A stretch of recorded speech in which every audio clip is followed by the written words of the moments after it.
उग्रं वीरं महाविश्वं ज्वलन्तं सर्वतोमुखं नृसिंहं भीषणं भद्रं मृत्युर्मृत्युं नमाम्यहम्। जय श्री लक्ष्मी नृसिंह।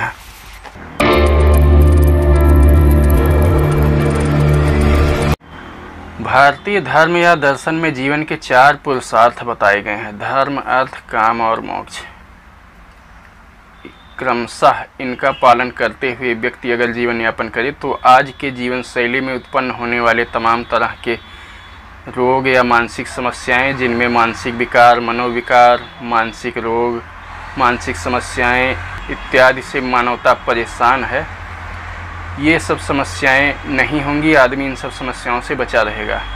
ये जो बताए गए हैं हमारे यहाँ, चोरी मत करो, सत्य बोलो, ये सब इस तरह के धार्मिक प्रावधान किए गए हैं व्यक्ति के जीवन को जीने के लिए। यह इसलिए नहीं है कि समाज में चोरी ना हो, ऐसा कुछ ना हो और समाज स्थिर बना रहे। यह इसलिए है कि व्यक्ति अपने जीवन को अच्छे ढंग से जी सके और व्यक्ति का जीवन सुंदर और सुखी बना रहे।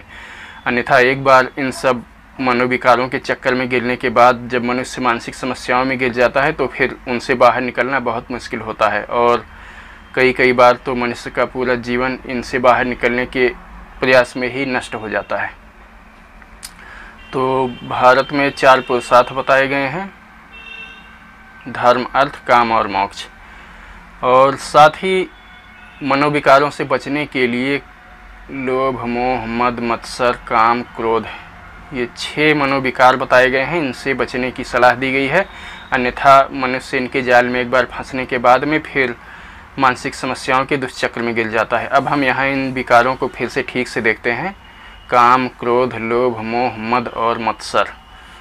अभी हमने पहले धर्म पूर्वक जीवन यापन करने वाले पुरुषार्थों के बारे में जब देखा तो उनमें भी धर्म, अर्थ, काम और मोक्ष, ये 4 पुरुषार्थों में काम तीसरे नंबर पर आता है। और जब यहाँ पे हम देखते हैं मनोविकारों में तो यहाँ भी काम, क्रोध, लोभ, मोह, मद, मत्सर, इनमें काम सबसे पहले नंबर पर आता है। अब यह बड़ी असमंजस और भ्रम की स्थिति है कि यह काम दरअसल एक पुरुषार्थ है या एक मनोविकार है और इसे दोनों जगहों पर क्यों रखा गया है। भारतीय धर्म दर्शन में इस काम को दोनों जगहों पर क्यों रखा गया है, मैं काफ़ी समय से इसका जवाब जानने का प्रयास कर रहा था और फिर एक दिन कुछ समझ में आया। धर्म पूर्वक जीवन यापन करने के लिए पहले धर्म पूर्वक आचरण करते हुए अर्थोपार्जन करना चाहिए। उसके बाद काम का सेवन करते हुए फिर जीवन के उत्तरार्ध में मोक्ष प्राप्त के लिए प्रयत्न करना चाहिए। या फिर यथासंभव, जब भी आज के माहौल में तो इस सब तरह की कोई आश्रम की ऐसी कोई व्यवस्था रह नहीं गई है। सब कुछ आपस में गड्ढमड्ढ हो गया है। बहुत लोग हैं जो ज़िंदगी भर केवल पढ़ाई ही करते रहते हैं, बाकी सब चीज़ों के लिए ही समय नहीं है। या फिर बहुत लोगों को देखते हैं जब पढ़ाई करना होगा तो फिर हम यौन सुख के बारे में इधर उधर पीड़ित होंगे और उसके बारे में तमाम उच्छृंखलताएँ करते हुए घूमेंगे। और जब दाम्पत्य जीवन में प्रवेश करेंगे और यौन सुख लेने का अवसर आएगा तो फिर दूसरी तमाम आश्रमों की गतिविधियों में संलिप्त हो जाएंगे, जिनमें पढ़ाई और ऐसी और भी दूसरी तमाम चीज़ें हैं। हर कार्य का समय होता है और समय पे सब कुछ अच्छा लगता है। तो हम देखते हैं, फिर से अपने मूल प्रश्न पर आते हैं। तो हम अपने फिर से मूल प्रश्न पर आते हैं कि ये काम जो है मूल मतलब एक पुरुषार्थ है या एक मनोविकार है। तो जैसा कि बताया गया है, अगर धर्म पूर्वक आचरण करते हुए काम का सेवन किया जाता है तो यह काम एक पुरुषार्थ है और आदमी को जीवन को समृद्ध और उन्नति प्रदान करने वाली एक सीढ़ी की तरह काम करता है। और अगर काम का आचरण धर्म पूर्वक नहीं किया जाता है, उद्दंडता और उच्छृंखलता पूर्वक किया जाता है, तो यह पहला मनोविकार है। समस्त मनोविकारों की जननी काम ही है।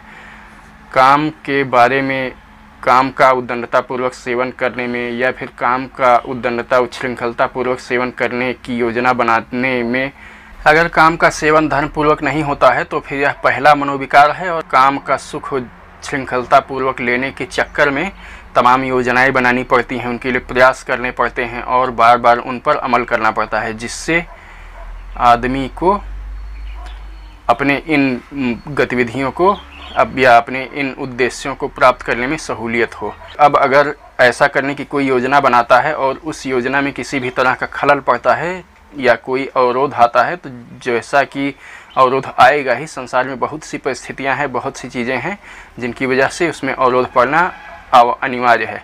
जैसे मान लीजिए कोई आदमी है, वह गलत तरीके से किसी दूसरी स्त्री या लड़की को चाहता है और उसके साथ यौन संसर्ग करना चाहता है।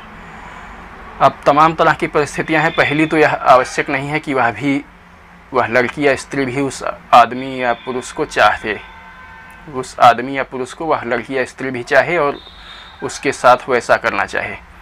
इसके बाद भी तमाम तरह की समस्याएं हैं, सामाजिक बंधन है, धर्म की मर्यादाएं हैं और भी तमाम चीज़ें हैं जिनके चलते उसमें रुकावट पड़ती है।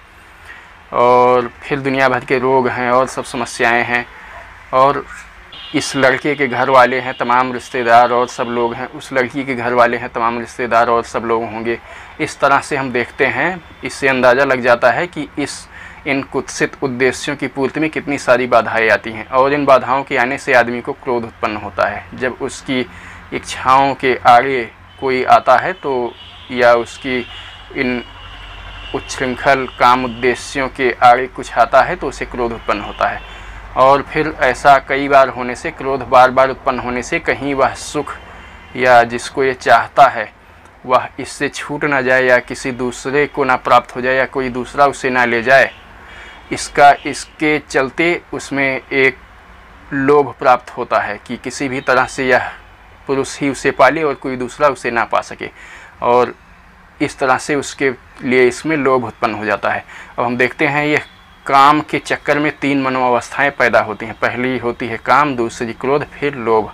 ये मन के या मनुष्य के पतन की सीढ़ियां हैं जो एक एक कदम नीचे ले जाती हैं। ये 3 चरण हो गए। पहला काम होता है, दूसरा क्रोध होता है, तीसरा लोभ होता है। ये 3 सीढ़ियां मनुष्य को नीचे विनाश के या पतन के दलदल में ले जाती हैं।